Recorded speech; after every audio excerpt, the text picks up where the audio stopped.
goodness. Who's that? Who's that? Do you want to say hi? You never want to say hi. You are not a talkative dog. You are not. Good morning. Happy Friday. Happy Friday. Happy Friday. Are you singing? Oh, we had a big walk today. I know. You got to get comfy there. We need a better Jones cam. That's for sure. We're working on it. You just did he's vertically challenged, folks. He's vertically challenged. He can't reach the camera. Good morning. Happy Friday. Wow. Look at that. All right. Let's get settled. Are you going to stay here or are you going to go down, sir? We're going to stay here. Okay. You get to see part of Jones during the stream. Hello. Happy Friday. Welcome to Perty Nerdy After Hours. But I guess depending where you are, it might be before hours. It's technically before hours for me. But see, I kind of wither like a pumpkin once the sun goes down. Wither like a pumpkin? That's not what I was trying to say. But I pumpkin up. So the sun goes down, I want to go to bed. Actually, before the sun goes down, I want to go to bed. So this is technically before hours, but it is an after hours type of conversation. This is a world building podcast, a cozy chat about world building and writing and creating worlds and DMing. And oh, no, we're not going to do that right now. What are we doing, bud? He's wiping his face. Oh, no, we can't rest on my arm. I need my arm. This is the arm that controls the podcast, sir. Sir? All right, I'm going to put him down on the ground. Or on his bed, not on the ground. Come here, guy. Or at least go over here on the side of the chair. Can you do that? There we go. Wonderful. So, we have some redeems coming up. We're going to do them. But before that, let's get prepped for our topic today. I have been talking about world building based on a viewer request and how to world build, which is a huge topic. And so I started the last 3 episodes with what is world building, how do you generate ideas, and then what do you do kind of with those ideas, like the yes and, the cause and effect, thinking your world building through. So now that we've done that, I'm very excited for today's topic because now we're going to start getting into the nitty gritty of all the things you will world build, you will build in your world. And so I can't wait. Today we're going to talk about your universe and your cosmos. But since we have some redeems, let's get to them today. Before we get started, I have my liquid core kind of like icy dice. Almost lost it. So let's do the roll for aroma. Ooh, 19. I might have to re-roll that. I don't know where those went. All my little extras. Doop-a-doop. I'm going to re-roll for that. I'm so sorry. All my little extras went into the other room. So it needs to be 16 or under. And I have a 9. All right. So if you didn't know, this is what I do during my writing stream. I have a bunch of essential oils. 16 and then plus some. And I will roll and I will put some on and I will kind of help describe the smell. It lightens up my life for the day. What did I say? I had a 9. Where are we? So 8, so 9? No. Yeah. I have lavender today. This is perfect. Very calming, which is what I need. What I love about this particular lavender is that lavender scents that you get at the store, for me, smell very sugary sweet, and I really just do not like them. They smell like, even though they don't say they have vanilla, they almost smell like they have vanilla, and it just kind of overwhelms. But what I really love about these is that they smell very true to the plant, very herbally. it also makes me really want tea because I grow lavender and I love the taste of lavender in my tea, in my coffees, in my cocktails. So this is just one of those things where it's calming, yes, because it's lavender. It is also calming because it makes me think of drinking tea, of drinking cocktails, of drinking my coffee, my garden. It's just very true to a true lavender smell. Thank you so much for redeeming that. Oh my. What is going on here? What is this? I don't know what that is. I don't love this post here. How do I can I get rid of that? Okay. All right, and then I'm going to hydrate, which of course I didn't. Can I say this is water? Can I say this is water? I didn't bring my water in here because it's still early morning for me. This is I'm going to very much hydrate with this. There's water in it. I'll get you back later, Geeky, I promise. I don't want to get up right now to get my water.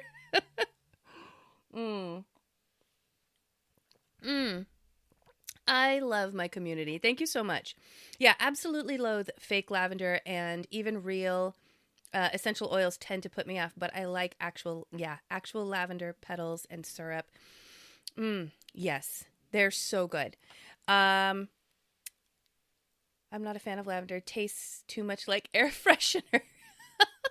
Well, see, again, that's because if you use the lavender air freshener, to me, they don't smell true to the real, like, herb, the real flower. So maybe that's why, I don't know. I have a love for it, but only if it smells like this. Hydrate is anything liquid in my mind. Wonderful. Thank you for that pass. I appreciate it. I will continue to hydrate. Very yummy. I have nothing special in my coffee today. Geeky did. I don't have bacon in my coffee. I just have coffee. All right, let's get started. I am so excited for this world building topic. So one of the things that can be overwhelming if you're building a world is considering, like, where to even start, right? You're building an entire world. Whoa. Did I just get stuck in a weird position? All right. So I think some people believe that you need to build a world. Geez, Louise, why am I freezing a lot? If I am, let me know. If it's breaking anything up, let me know.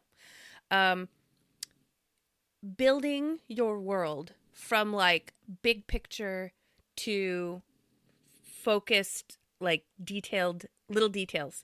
Some people believe it's better to start there and then work your way in. And some people believe that it's better to start here and build out. I'm not here to tell you which way is the right way. To me, the right way is the way that gets you to do it and get it done so that you can move on to writing and completing the story. That's the right way, right? No writer writes the same way, has the same process. No world builder has the same process. I guarantee you. I mean, they may all sound the same, but there will be nuances. So, well, that's an interesting new emote. What is that? So, for the purposes of this podcast, I thought it might be better to start big and go in, because I feel like that might help more people.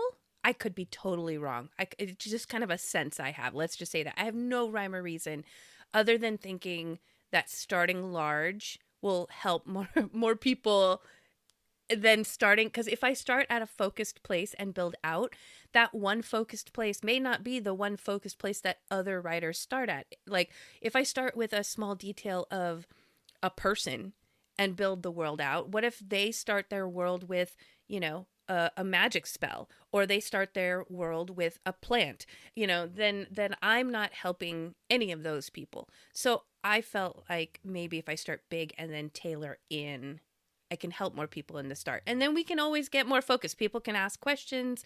We can, tackle your very specific little details once we get there.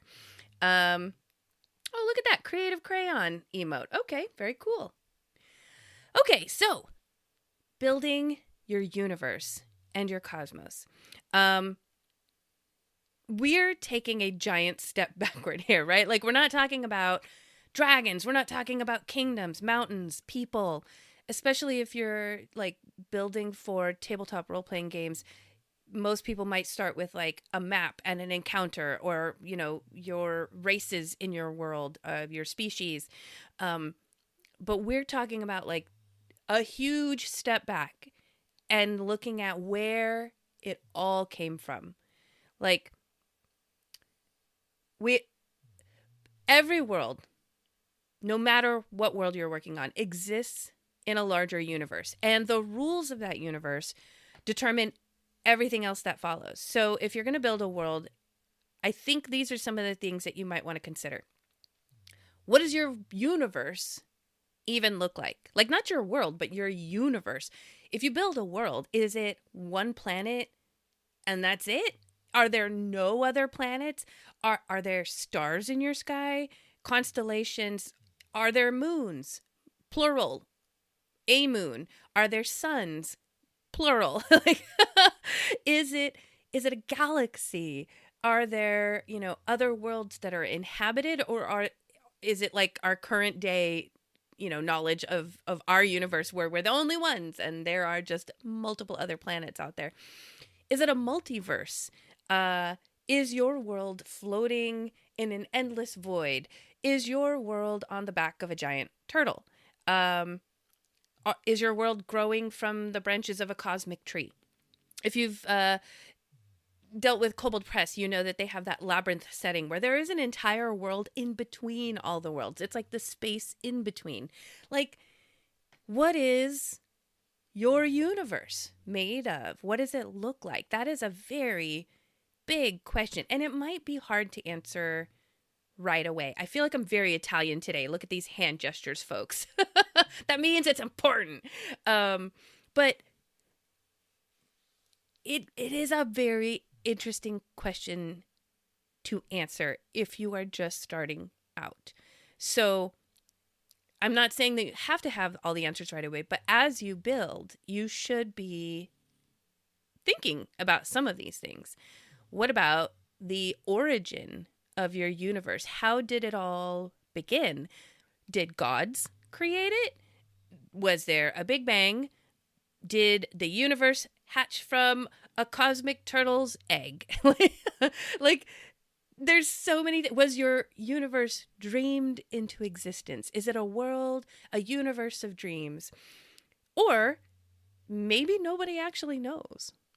And when I say that, there's also the idea that what if everybody thinks they know, but they don't really know? I mean, look at our current day world. I don't want to say we all, but the majority of people believe that there was a Big Bang.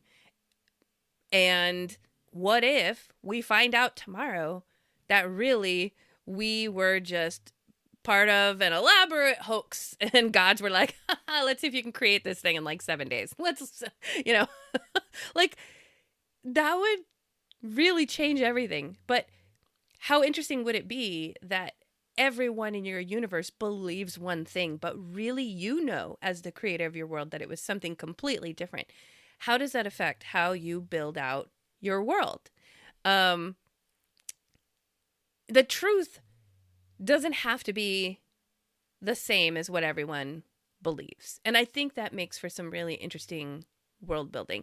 If you leave, especially in the beginning, right? If you're in the beginning of creating your world, it probably would be helpful to have some mystery. Even if you don't know the answer, you are allowing yourself the opportunity to come up with that answer later. So it could remain a mystery for now. Let's see. I'm trying to think, like, if you compare, I find like real world comparisons to be really helpful. If we're looking at our world right now, we have many religions, beliefs about the creation of our world and our universe. And a lot of them sound very similar to each other with minor nuances, the names of the gods, the how long it took, what exactly happened. But like essentially the heart of each of those stories sounds very similar. And that could be an interesting way to build your world, is to have some kind of canonical event that how the world was created, and then having your world believe so many different variations of it that no one really knows, but everyone thinks they know. Proper English. Let's talk about what exists beyond the world, your world, right? We talked about, are there other planets? Are there other dimensions? If you're used to playing D&D, right, you have your material plane, but there's also the ethereal plane, which is kind of like, put a filter on the real world, and it's like a mirror of the real world, but it's ethereal and like ghost-like, and, does something like that exist in your world? Or are there other dimensions that are completely separate, like the plane of water and the plane of fire? It looks nothing like the material plane. Excuse me. What about a spirit world? What about, now this is starting to lead into other things that we're going to create later, but consider if there's anything beyond your world. Does that mean that there's also an afterlife? That's something to think about as we start building, but there could be a whole nother plane of existence that serves as an afterlife. Yeah. Is there a heaven and a hell in your world? What about dream realms? Are they real realms? Like, do people dream in your world? And if they do, if they go to this place of dreams, is that a real place? Or is that like a, metaphorical place? Parallel universes. Some worlds have parallel universes where the same exact thing is happening, just one little change, and it has created a whole nother world. Can anyone get there? Like, what are the pathways between these areas of your universe? Right now, if we wanted to go to Jupiter, the only path we have that we know of is to take a spaceship out into space. But what if there was another pathway to Jupiter? There could be. That would be a very interesting thing to think about and world build. What about if there is a pathway, and what is that like? But is that pathway still available to come back? I mean, what if it was a one-way path? Oh. I mean, that's kind of like the afterworld if you think about it. Like, as we know it, that's a one-way path. You get to another realm of existence, but you don't typically come back for that. But maybe you could. And what does that look like? Yeah. Has anyone ever gotten to these other places beyond your world? And if they have they come back? I know these are a lot of big questions to ask yourself in your world when you are just starting out. And they can be hard to answer or impossible to answer. My suggestion would be to have kind of a loose idea and be flexible as you continue through the sections we're going to talk about. As you continue through your building of your world, something might surface, an idea might surface that then you can go back to here, your cosmos and your universe, and go, ooh, that loose idea I had, now I want to tighten this up because this other idea, that works so well together that we're going to keep it. Or as we get down the line and we're building flora and fauna, you might be like, oh, that idea I had about the afterworld doesn't really mesh with this flora and fauna thing that I think is really cool. So let's maybe go back here. So building, to me, is very fluid. This is how I tackle world building. This may not be how you tackle world building, but I do have a hard time settling on a detail and saying, yep, that's it, 100%, until it feels 100%. And that usually doesn't happen for me until the story is dang near complete.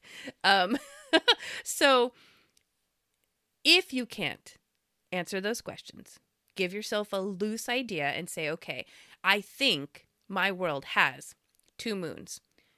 And I think my world has 1 sun, or my universe. And I think my universe has other worlds out there, but no one else has explored them yet. But they believe that they're out there. Okay, that's my world. And then as we start building through, you can go back and change your mind. You know, until the story is written, you have time to change your mind. Let's see. I think, like I said, everybody has a different process. But this might also, here's a good analogy.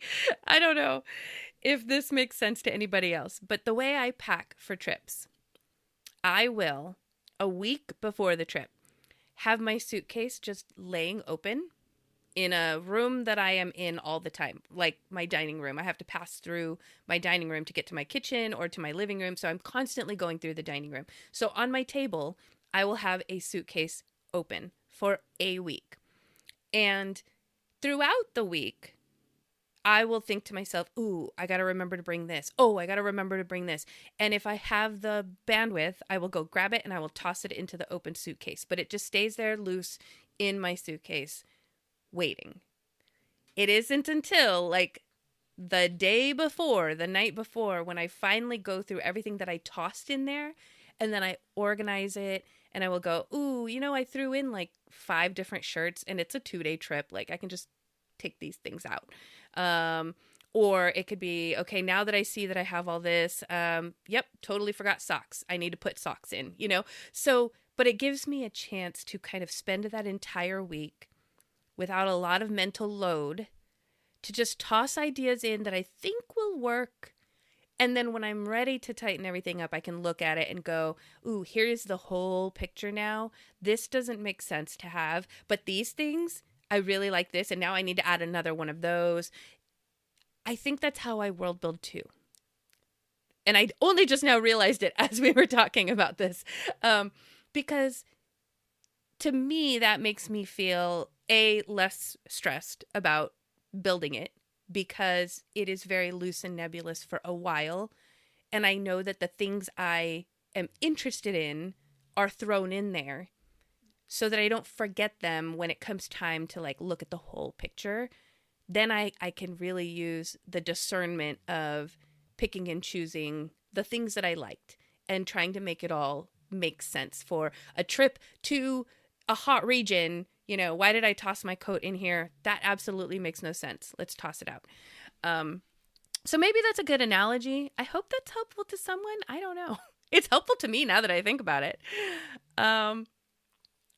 So all this to say, this is all about this. This was what's lighting my bulb, is thinking about your rules of reality, which we're going to talk more about in a future episode. When I say rules of reality, I mean like what are unbreakable rules in your world. In our world right now, gravity is an unbreakable rule of reality. Gravity exists.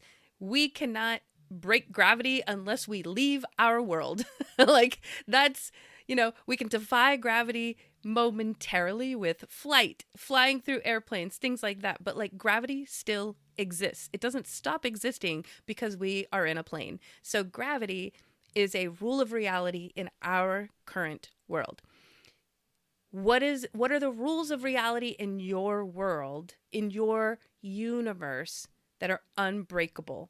Do you have 9 planets in your entire universe? Do you have afterlives? Do you have bodies in the heavens, stars, suns, moons? Those are unbreakable. unless someone destroys them.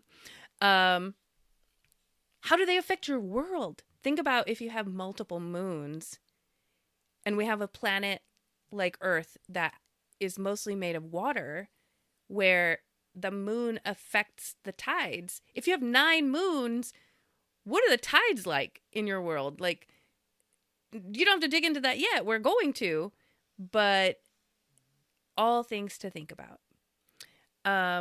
What does everyone believe about the creation of existence? And what might they have completely wrong? Yeah, I love that question. So once you've kind of gotten a loose outline for your rules of reality, a general idea of like the makeup of your world, is it mostly made of water? Is it made of land? You know, what are the other planets like out there? The bodies in the heavens, celestial events.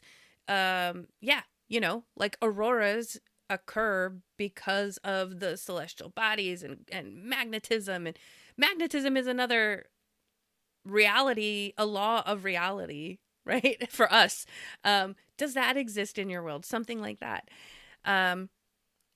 Once I think you kind of have some loose ideas of this big picture, I think it will help inform as we start building in.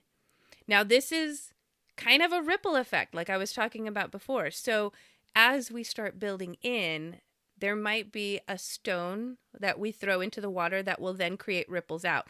That is oh no, we created some flora here that requires 9 moons to grow, but we only put in 8 moons. We need 9 moons. So we might have to like ripple out, fix that, and then we come back in to continue world building. So that's what's lighting my bulb. I hope you enjoyed that. I love this part of world building. I think this is where everybody really starts having a lot of fun, because you are now your own god of your world, and you get to say what is and what isn't, and it gets to be, it feels unique and special to you because you built it. This is the fun part. It's also dangerous because it's hard to stop, but this is the fun part. So I can't wait to keep going. State of the Nerd. I have said so many times, I'm not going to do State of the Nerd on my podcast. And then I do, because I have announcements to make, but I think I'm calling it. I'm cutting it out. Hiya! I'm cutting it. It's gone. No more State of the Nerd in this podcast. I really do want this podcast to be focused on world building. And if you really want updates on what I'm doing next, what I'm working on, where I'm going to be at next, what am I helping with this time, what am I promoting this time, if you want to know all of that, you can follow my Ko-Fi, which I can drop the link. I think it's in here somewhere. It is. Yeah, there it is in my chat. You can support my Ko-Fi. I will make posts there. I'm trying to get daily, but it's like kind of every other day right now. And then, of course, you can follow my Linktree, which connects to everything I've ever done, everything I'm going to be doing, every place I'm going to be. It is your lifeline to all things Perty Nerdy. So, without further ado, let's go to Ad-Hoc Hooey, because this is my other favorite part of my podcast. It really stretches my mind. If you don't know what Ad-Hoc Hooey is, which I have to do the thing, Ad-Hoc Hooey. It's just a fun, I don't know why. I love the way it sounds. Ad-Hoc Hooey. Sounds like I'm about to spit. Ad-Hoc Hooey essentially is setting, plot, encounter, NPC, and loot. I create random tables, and I will roll on those tables, and then on the spot, live, I will create an adventure, a story, something. You also can create with these random tables. Last week, because I was very excited about spoopy season, which it may not be spoopy season for you, but it is for me. It's officially started. I started watching the Backrooms. It has affected everything in my life the last couple of weeks. We're also going to talk about Backrooms in the community topic. But I love horror movie watching season. So without further ado, let's do Ad-Hoc Hooey. Excuse me. The previous settings were abandoned hospital, fishing village, forgotten carnival, ancient forest, manor or mansion, and a subway. That's 6, right? Okay. So last time we had gotten forgotten carnival, which was really, really fun. This time we have abandoned hospital. So we're thinking about horror. This could be a horror game. This could be a horror story. The setting is an abandoned hospital. The plots could be something buried has been uncovered and it's affecting people. A loved one returns home after years away, but something's not right. A town follows one strange tradition. Oh boy, take a step back. A town follows one strange tradition, and breaking it has or will awaken something ancient. Can't believe that took me forever to get out. The last person... Oh no, whoops, sorry. A mysterious object grants wishes, but all is not what it seems. The last person to know the truth of something vanishes. And then something unseen has been hunting the area. Every victim leaves behind the same clue. So this time around, we have a mysterious object grants wishes, but all is not what it seems. We have an abandoned hospital. A mysterious object grants wishes, but all is not what it seems. I am a little intrigued at the moment. I'm struggling to think about what mysterious object grants wishes and then is tied to an abandoned hospital, because my brain is starting to think about all the different items you would find in an abandoned hospital. They would be like dirty needles. Like, I mean, technically a dirty needle could grant you a wish, and all is not what it seems, but that's not where I want to take this story. Let's keep going. Here's what I love about Ad-Hoc Hooey is that the ideas form the more constraints I'm given. I don't know if that's the right way to say it. So we have encounter. Let's roll for encounter. It could be an escape, capture the pursuer, convince the last survivor, the sealed chamber, which is like an exploration or puzzle, fight what lurks within, endure the deadly environment, or sabotage the mission. So let's roll for encounter.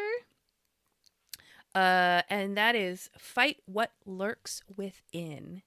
So this is now starting to formulate something in my mind. A mysterious object grants wishes, but all is not what it seems. Typically would bring to mind like a genie's lamp, right? That is usually something that we see in stories. And fight what lurks within. Where my mind is going is that someone has stumbled or found their way into an abandoned hospital and come across something. It's almost like, I don't know if what's the movie I'm thinking of? Not Spawn. Venom.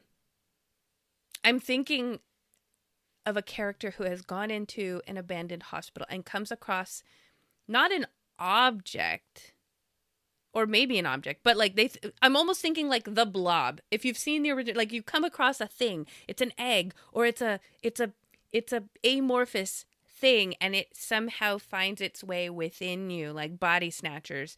It gives you wishes, but it's feeding off of your body. And so then the encounter becomes fight what lurks within to get rid of it. Oh, I really like this. Okay. All right. So that is only setting, plot, and encounter. Usually those first 3 give me a pretty good idea of the story. But usually when I roll for NPC, it throws me for a loop. So let's see what we get. All right. NPCs could be skeptical authority, an occult scholar, a grieving relative, an eccentric hermit, an innocent child, or a stranger. All right, let's roll and see what we get. That is a grieving relative, which now is okay. Oh, wow. This is really turning dark. I love this. Okay. So I don't want to say that the main character is a grieving relative. I don't know, maybe. Hold on. Because that would give the main character a reason to go visit an abandoned hospital. They lost someone at this hospital, and the hospital is no longer. How many times have you ever encountered an abandoned hospital in real life? I keep thinking there is a hospital in a town where I grew up. I remember going to this hospital, to the emergency room when I was a kid, and then somewhere around like junior high school-ish or something, the hospital just closed down. And so it just sat there. And I think at one point there was a movie that was filmed there, but otherwise, like, it just sat there. It didn't really look very abandoned. It was well kept. It just was never used. I'm just wondering, like, if you lost someone at a hospital, you would probably be drawn to like that place, to like visit them, or, you know, talk to them, or feel their presence, or to think about them, remember them. And then that's when this person is now faced with this mysterious thing, which I haven't quite figured out what it is. This mysterious object grants wishes. Like, what if they went walking through the abandoned hospital, went to the room where that person died, and there were just like random items, and there was a goo thing in one. Where did it come from? Wow. Okay. I need to keep building to see if I can finish this story off. So I'm going to roll. We have loot. So I'm going to roll for loot. The options are a journal, forgotten cache of something, evidence, a hidden weakness, a doll, and a music box. Okay. This is really cool. Okay. I swear, I don't know how it happens, and I don't know how it works. And I'm not trying to pat myself on the back like I am the best storyteller ever, but I swear the dice tell a story, because I rolled and the loot is a hidden weakness, which I feel like is so perfect for this story. So if the loot is a hidden, so okay. Oh, okay. Oh, this is now I'm getting a little bit of a different story. Okay. So originally I had said abandoned hospital, mysterious object grants wishes. So it's like a genie entity, creature, something. And then this grieving relative now has to fight what lurks within, because it's within them, and the loot is a hidden weakness. And so it would have made sense that the hidden weakness is how to fight what lurks within. That makes sense. But now I'm starting to think, what if the mysterious object that grants wishes isn't the entity? The entity is something completely separate. And so the plot becomes... Let me rephrase. Okay. So we have an NPC, a grieving relative. They have an abandoned hospital that they want to visit. They lost someone there. They go to the abandoned hospital. They go to the room where they lost their person. There's objects strewn about. I mean, like I said, the abandoned hospital in my town was not like... It wasn't abandoned to the point that everything was like just like an apocalypse happened and things were strewn about. Like, but that's how I envision this hospital. So yeah, they're kicking around the dust. There's knocked over beds. I don't know what they're looking for. Maybe, like their lost loved one. Maybe it was an apocalypse. But yeah, like there was a bracelet. that wasn't found on this person's body when they were buried or whatever. I want to go back to the abandoned hospital and see if I can find that bracelet. We go back to the abandoned hospital, and in the process of the search, find some kind of creature or entity that is like, let me in and I will grant whatever you want. Or maybe it just does it. Like, it just, like the blob, doesn't talk. It just does it and kind of inhabits this person.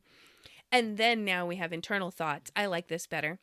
Now we can hear the creature, and the creature's like, ooh, I'm going to give you strength and speed and all this stuff. And it feels good. Kind of keeps them busy, kind of keeps them from forgetting about grieving about their lost loved one or finding the bracelet that they ever wanted to find. They get to be the cool person now. I'm trying to think, is that like too on the nose? But then things start turning sour, right? Because it's not all as what it seems.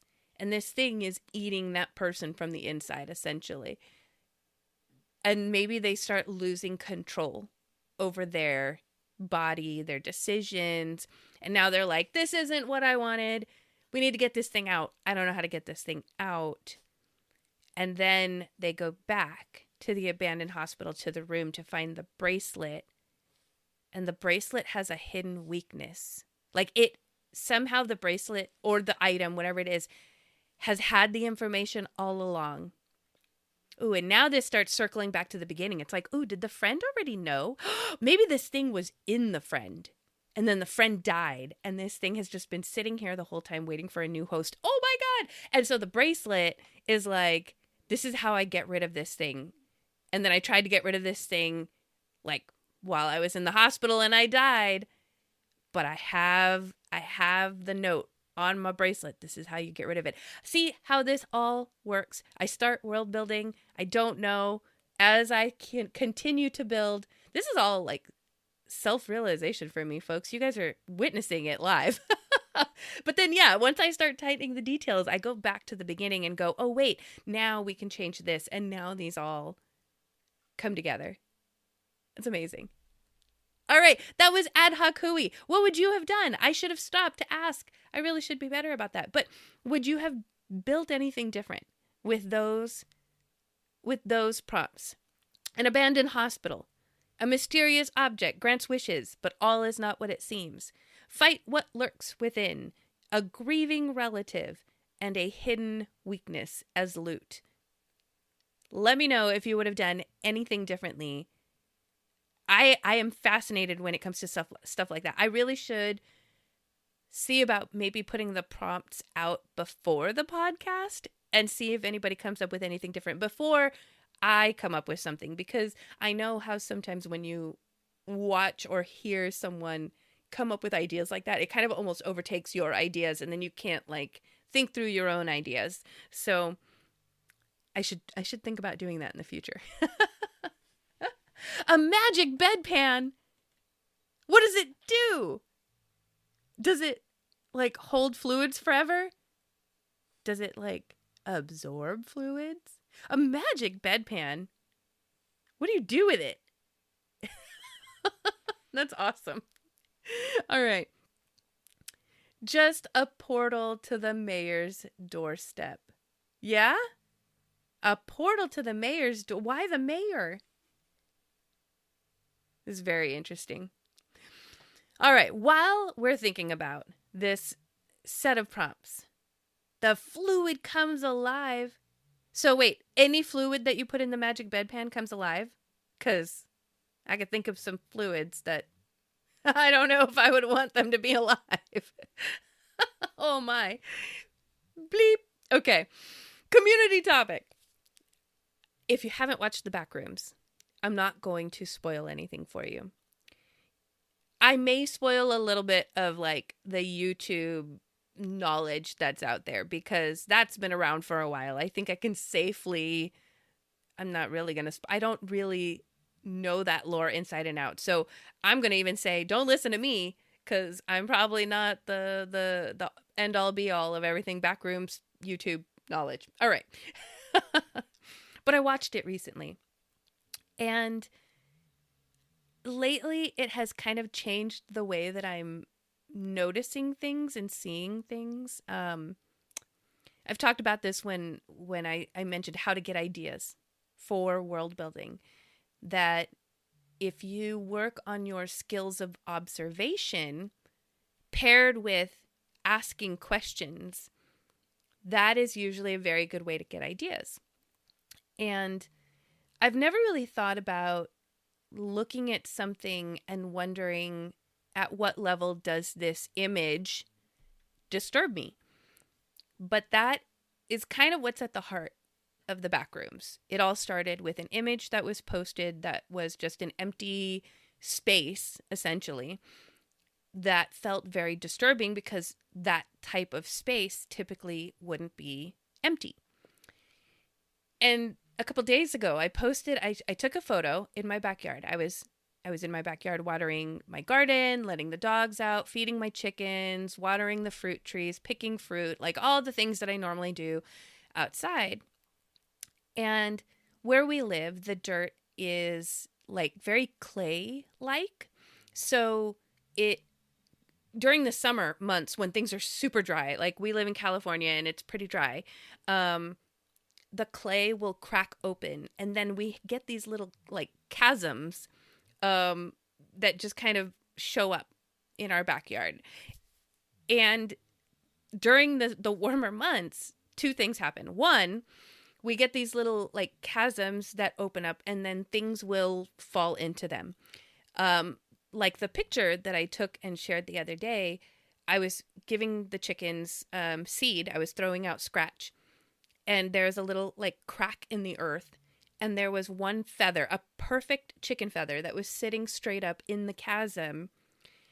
And I took a picture of it because I thought it looked cool. And then the more I looked at the picture, it kind of, I still think about it and it kind of gives me weird heebie-jeebies. And the only reason I can think of is that it makes me feel like something came up from the earth and took one of my chickens. And then the only evidence that's left is a single feather that's just kind of perfectly sitting in the chasm. And I know I have all my chickens, but I can't stop thinking about that image and how it makes me feel. And so I wanted to talk to you all. I want the community topic to be kind of about this. Like, have you ever had that experience? Because, and I'm sure I've had it. I'm sure I've had it plenty other times in my life, but I think because I've watched the Backrooms recently, it's something I'm kind of paying attention to more right now. It's fresh in my brain. So you might not think that you have had a moment like that yet.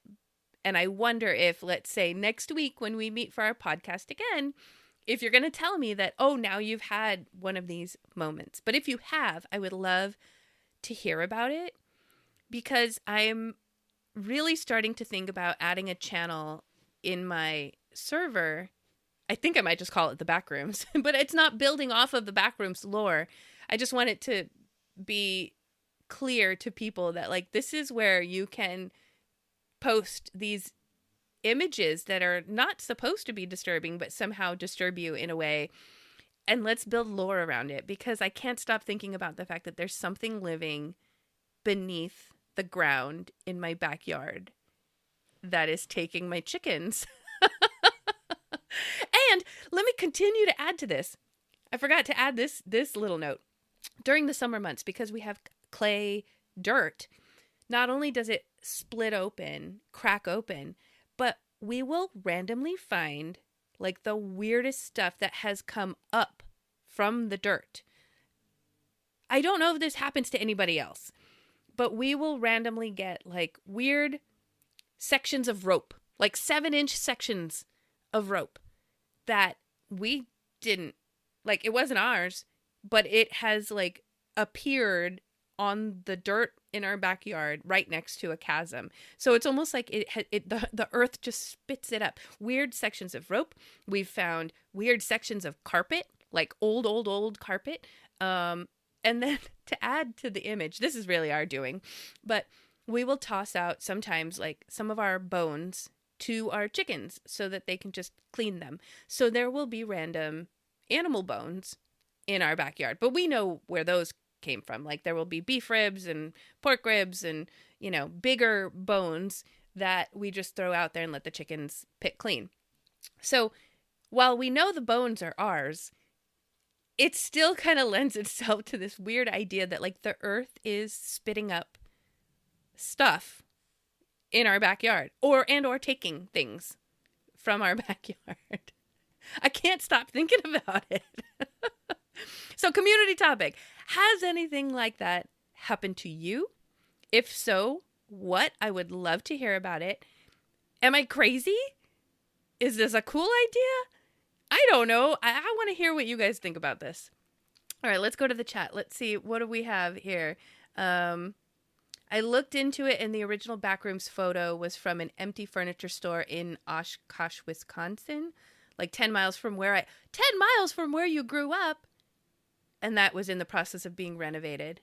Yeah. Wow. I watched the movie. It was interesting. Definitely didn't scare me, but I'm a horror fan, so I'm probably desensitized. Yes. I feel you on that because I watch a lot of horror. I guess I am desensitized in this. Like last night, I went to bed watching. Oh gosh, why is my brain? My brain is blanking out. The Chainsaw Guy. Not American Horror Story. Oh my God. Anyway, I went to sleep watching that. But I don't think the Backrooms is intended to be. It's funny. My husband also has the same feeling when it comes to horror. Like my horror movie watching season isn't all super scary horror, you know? I will watch, I'm trying to think. What's that Stephen King? Why does my brain do this when I want to summon knowledge on the spot? The Stephen King movie where the guy goes to jail, Shawshank Redemption. Not really horror, but it is written by Stephen King, so it falls in line, you know, like Firestarter. These are all Stephen King examples. Can I come up with a better example? M. Night Shyamalan Ding Dong. Not horror, but suspenseful, kind of has that vibe. Creature feature, you know. So I'll watch that. That'll fit. My husband, on the other hand, is like, if it doesn't have Halloween, the actual like event of Halloween and trick-or-treating, then it's not a Halloween movie. It's not a horror movie. And I'm like, no. So, I've been in a nearly empty mall, and it was so creepy going up the elevator and seeing those closed offices and storefronts. Texas Chainsaw. Thank you for, yes, that's what I went to sleep watching. Yeah, being in a nearly empty mall would have that effect, I think, as well. I think what's getting me is that this picture that I took is not in a building. It's outside in nature, which is usually very calming to me. And I think that's why this thing is so disturbing to me. It's so weird. I don't know. Let's see, which is based on a real crime and they have never found him. Yeah. I knew that going to sleep as well. I didn't last very long though. I was really tired last night.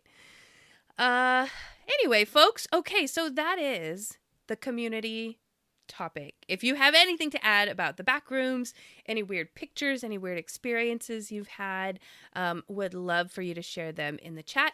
If you want to continue the conversation, please find me in my server, my Discord server. The links are pretty much available, I think, on my Twitch homepage, but also on my Linktree, also on my Ko-Fi. So please come hang out with me in my Discord. We do a lot of the continuing conversation there.